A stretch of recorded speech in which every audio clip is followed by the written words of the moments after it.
Hello, it's me, TheAvatarFanatic, and today we will be discussing about who I think would win in a battle between Pakku and Tarrlok. If you guys enjoyed the video, please drop a like, subscribe to the channel to help the channel grow, hit the notification bell, and drop a comment on who you think would win in a fight between Tarrlok and Pakku. Also, if you guys have any future suggestions for videos, you can drop them down below. Anyways, it's on to the video. Pakku and Tarrlok are two very strong waterbenders, with both of them being extremely smart and revered for their skill. Pakku is a member of the White Lotus and Tarrlok is a member of the Republic City Council. But the question is, who would win in a battle between them? We will divide this up into 5 categories: attack, defense, mobility, bending technique, and bending talent.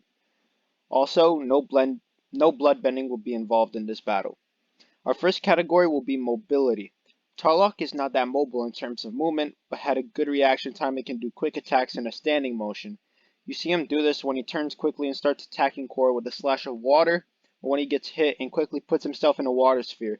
He can do these fast movements, but only when he's standing still, I found. Pakku, on the other hand, incorporates mobility into his attacks more, often making pillars or ice to skate so he can get an angle on his opponent. You see this in the battle versus Katara. He also knows remarkably how to control himself in the air with the water tornado and can weave out of the way of attacks. This category goes to Pakku because of his sheer incorporation of mobility in his attacks. The next category is bending ability. You take this category with careful consideration because Tarrlok has blood bending and Pakku doesn't. Now let me say that blood bending involved in this specific category, it's obvious that Tarrlok would take the ability category. Without it, it's not so obvious, and because blood bending isn't in this battle, we'll take that into consideration. Since Pakku is part of the White Lotus, and Tarrlok was taught by one of the most infamous criminals, Yakone, I will give this category to Pakku because of him being more polished at waterbending, much due to age and more dependence on waterbending sheerly than Tarrlok, who doesn't use waterbending itself as much and more of a bloodbender.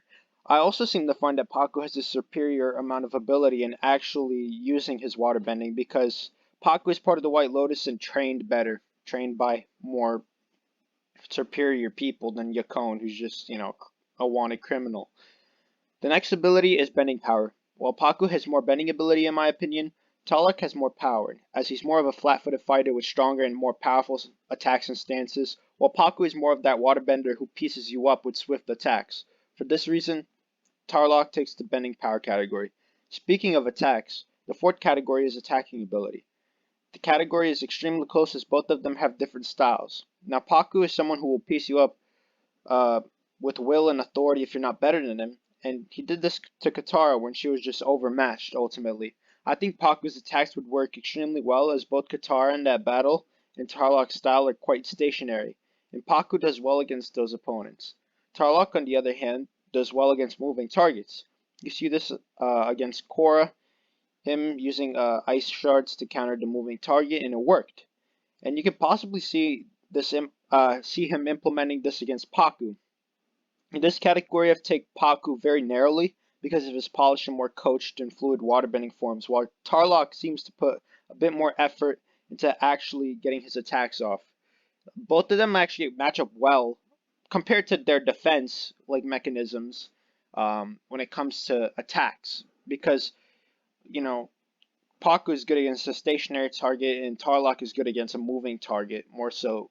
When I found the battle was moving, Korra was trying to move around, but she couldn't because the ice shards, controlling the space of the battle really helped Tarrlok in that scenario.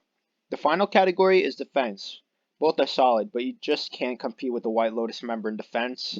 Everyone from Bloomy to Jongjong to Piandao to Iroh to Pakku are just in a league of their own when it comes to defense. The way Pakku can incorporate defense into attacks is unmatched. Now we also see Tarrlok do this and have solid defense, but not to the execution Pakku can.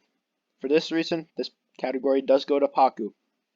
Overall, Pakku would just narrowly overmatch Tarrlok in terms of fluidity and ability. His stamina would be better, and he would overall edge this battle 7-3, in my opinion. Tell me who you think would win in the comments down below. If you guys enjoyed the video, make sure to hit the like button, subscribe to the channel to help this Avatar community grow, hit the notification bell to know when I upload, and comment down below for any video suggestions you guys might have for me to do in the future. But until next time, it's me, the Avatar Fanatic out.